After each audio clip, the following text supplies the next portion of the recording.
Mes chers compatriotes, malgré la décision inique et ignoble de rejet de ma candidature à l'élection présidentielle prévue en octobre prochain, de nombreux Camerounais ont continué de penser que je peux encore jouer un rôle important quant à l'issue de ce scrutin. Je les remercie de leur estime renouvelée et de leur confiance inébranlable. J'ai écouté leurs appels réitérés et me suis résolu à voir dans quelle mesure je pouvais y répondre au mieux, comme c'est toujours le cas lorsque l'intérêt supérieur et l'avenir de notre pays m'interpellent. C'est dans cet esprit que j'ai lancé le 16 septembre dernier un appel aux candidats de l'opposition en lice à l'élection en question. Je les exhortais à s'unir, idéalement derrière l'un d'entre eux, ou, à défaut, de former une coalition de plusieurs candidats de poids autour de l'un de ceux qui, parmi eux, ont une grande expérience politique et de la gestion de l'État, en l'occurrence, l'un des deux candidats originaires de la partie septentrionale du pays, sur la base d'une entente préalable entre ces derniers. Une telle démarche était, à mon sens, susceptible d'enclencher une dynamique populaire nationale. Elle aurait permis la mutualisation des efforts et d'éviter la dispersion des voix, rendant inéluctable la victoire du candidat porté par l'ensemble du peuple du changement, autant dire tout le peuple camerounais. Depuis cet appel, j'ai reçu et échangé avec 7 des 11 candidats de l'opposition, y compris les plus importants, ainsi que quelques personnalités de la société civile. Je n'ai pas épargné mes efforts pour encourager la réalisation d'une entente entre les candidats de l'UNDP et du FSNC afin de rendre possible une coalition, même limitée, des candidats de l'opposition autour d'eux. Cette démarche offrait, à mes yeux, une réelle chance de victoire qui répondrait au désir profond de changement qui monte du pays tout entier. L'engagement tardif dans la course à la fonction de président de la République des deux candidats originaires du Grand Nord, que l'opinion semble considérer comme les candidats majeurs à l'élection à venir, ne leur a pas laissé le temps de préparation multiforme, indispensable pour espérer, l'un ou l'autre, créer tout seul une dynamique de victoire. Aujourd'hui, vendredi 26 septembre 2025, nous sommes à la veille de l'ouverture de la période officielle de la campagne électorale, au cours de laquelle on devrait présenter un candidat de la coalition aux électeurs et à tout le peuple camerounais à travers le pays. Expliquer sa mission, fixer son visage dans l'esprit des électeurs, surtout dans les zones rurales. Or, un tel candidat n'a pu être trouvé aux grandes dames des Camerounais. Il y a donc lieu de faire le constat suivant. 1. L'absence d'une coalition de candidats, même limitée, avec les deux candidats du Grand Nord, capables de fédérer les moyens et de créer une dynamique populaire puissante, en mesure d'assurer la victoire du peuple à l'élection présidentielle prochaine. 2. L'existence de profondes divisions au sein de la population, en particulier parmi les soutiens des candidats de l'UNDP et du FSNC, conséquence de l'absence d'une entente pour un seul candidat parmi les deux. 3. La perspective d'un éparpillement des voix susceptible de compromettre sérieusement les chances de victoire d'un candidat de l'opposition. En conséquence de tout ce qui précède, nous, Maurice Kamto et l'Alliance politique pour le changement, APC, qui soutenait ma candidature, sommes parvenus à la conclusion qu'il convient de laisser à chaque électeur la responsabilité pleine et entière de voter librement, en son âme et conscience, pour le candidat de l'opposition de son choix lors de l'élection présidentielle prévue le 12 octobre 2025. Vive le Cameroun.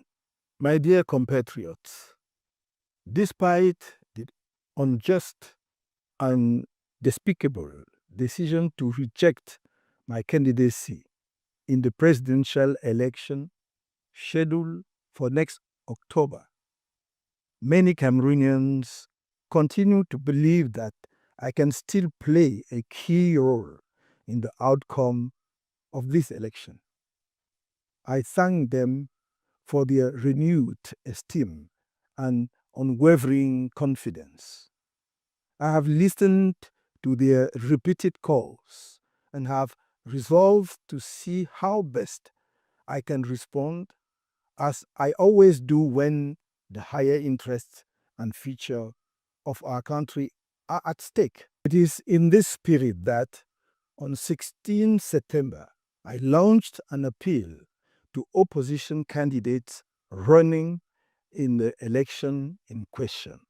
I urged them to unite, ideally behind one of their member or, failing that, to form a coalition of several strong candidates around one of those among them who has extensive political and state management experience, in this case, one of the two candidates from the northern part of the country, on the basis of a prior agreement between them.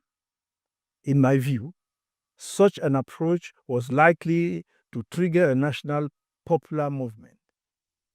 It would have allowed for the pooling of efforts and avoided the dispersion of votes, making the victory of the candidate supported by the entire people of change.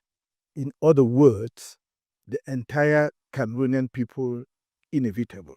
Since this appeal, I have met and exchanged views with 7 of the 11 opposition candidates, including the most important ones, as well as a number of prominent figures from civil society.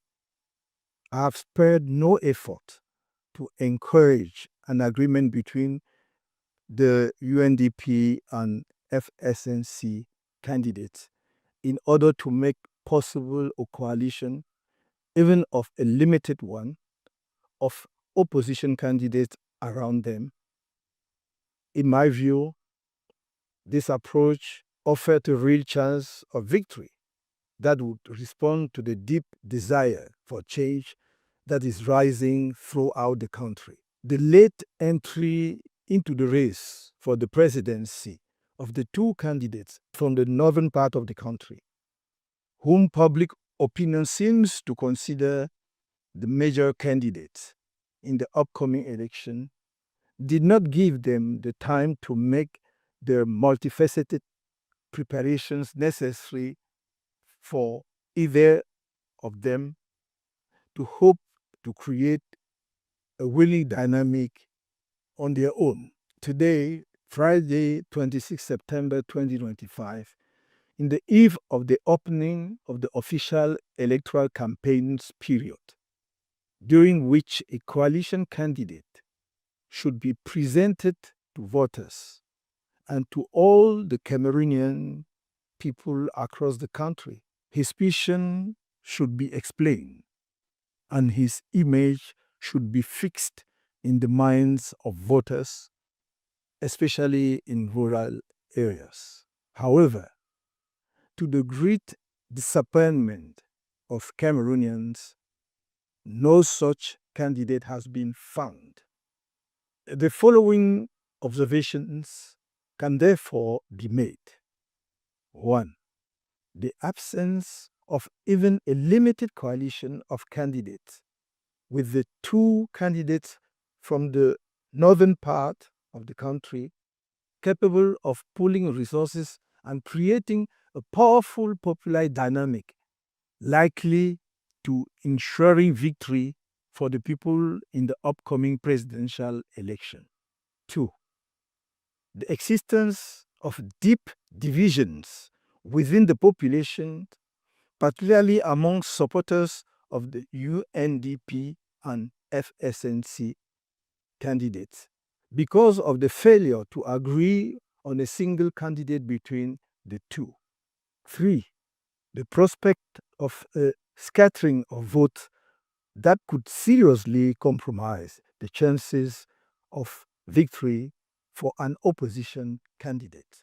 As a result of all the above, we, Maurice Kamto, and the Political Alliance for Change, PAC, which supported my candidacy, have come to the conclusion that it is appropriate to leave each voter fully responsible for voting freely in good conscience for the opposition candidate of their choice in the presidential election scheduled for 12 October 2025. Long live Cameroon.